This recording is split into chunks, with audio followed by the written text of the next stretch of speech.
a dog of Flanders. Now, the old soldier, Jehan Daas, could do nothing for his living, but live about a little with a small cart, with which he carried daily the milk cans of those happier neighbors who owned cattle away into the town of Antwerp.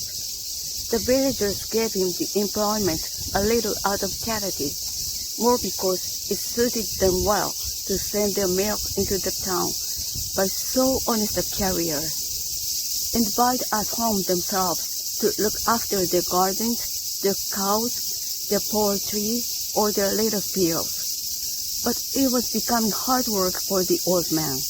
He was 83, and Antwerp was good leg off or more. Patras watched the milk cans come and go that one day, when he had got well and was lying in the sun with the rest of margarites around his tawny neck. The next morning, Patras, before the old man had touched the cart, arose and walked to it, and placed himself betwixt its handles, and testified as plainly as some show could do his desire and his ability to work in return for the bread of charity that he had eaten. Jehan Daas resisted long, for the old man was one of those who thought it foul shame to bind dogs to labor, for which nature never formed them. But Patras would not be gaze-sent. Finding they did not harness him, he tried to draw the cart onward with his teeth. At length, Jehan Daas gave way, vanquished by the persistence and the gratitude of this creature, whom he had succored. He fastened his cart so that Patras could run in it, and this he did every morning of his life thenceforward. When the winter came, Jehan Daas thanked the blessed fortune that had brought him to the tiny dog in the ditch that first day of Louvain, for he was very old, and he grew feebler with each year, and he would ill have known how to put his load of milk cans over the snows and through the deep ruts in the mud, if it had not been for the strength and the industry of the animal he had befriended. As for Patras, it seemed heaven to him. After the frightful burdens that his old master had compelled him to strain under, at the core of the week at every step, it seemed nothing to him but amusement to step out with a little green cart with its bright brass cans by the side of the gentle old man, who always paid him with a tender caress and with a kindly word. Besides, his work was over by 3 or 4 in the day, and after that time he was free to do as he would, to stretch himself, to sleep in the sun, to wander in the fields, romp with the young child, or to play with his fellow dogs. Patras was very happy. Fortunately for his peace, his former owner was killed in a drunken brawl at the Kermesse of Mechlin, and so sought not after him nor disturb him in his new and well-loved home. A few years later, old Jehan Daas, who had always been a cripple, became so paralyzed with his rheumatism that it was impossible for him to go out with the cart anymore.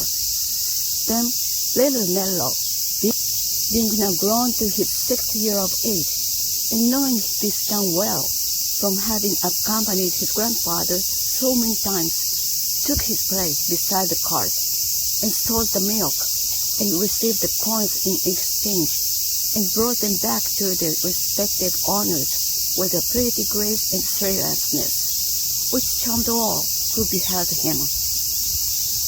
The little Ardennois was a beautiful child, with dark, grave, tender eyes, and a lovely bloom upon his face, and fair locks that clustered to his throat. And many an artist sketched the group as it went by him. The green cart with the brass wagons of Teniers and Mieris and Fantal, and the great tawny-colored massive dog with his belt harness that chimed cheerily as he went, and the small figure that ran beside him, which had little white feet in great autumn shoes, and the soft, brave, innocent, happy face like the little fair children of Louvain. Nero and Patrasse did the work so well and so joyfully together that Jehan Daas himself, when the summer came and he was better again, had no need to stir out, but could sit the doorway in the sun and see them go forth to the garden wicket, and then doze and dream and pray a little, and then awake again as the clock tolled 3 and watch for their return.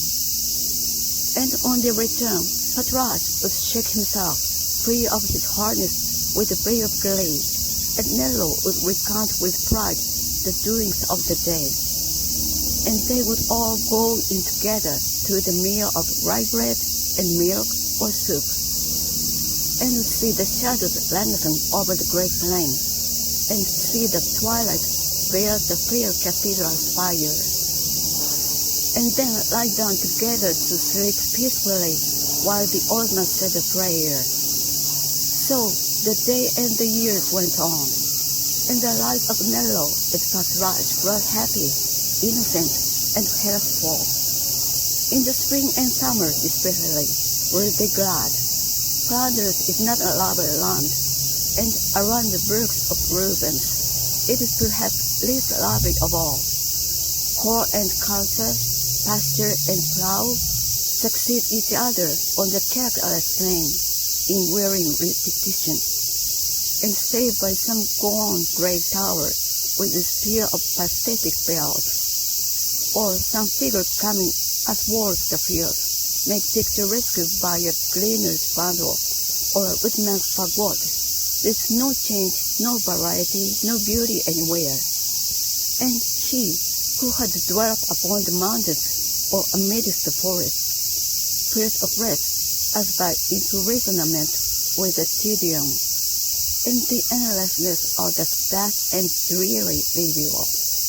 But it is green and very fertile, and it has wide horizons that have a certain charm of their own, even in the dullness and monotony. And among the rushes by the waterside, the flowers grow, and the trees rise tall and fresh, and the bargoes glide with their great hawks black against the sun, and the little green barrels and the varicolored flags gay against their leaves. Anyway, there is greenery and breadth of space enough to be as good as beauty to a child and a dog. And these two asked no better when their work was done than to lie buried in the lush grasses on the side of the canal, and watch the cumbrous vessels drifting by, and bring the crisp tall smell of the sea among the blooming scenes of the country summer.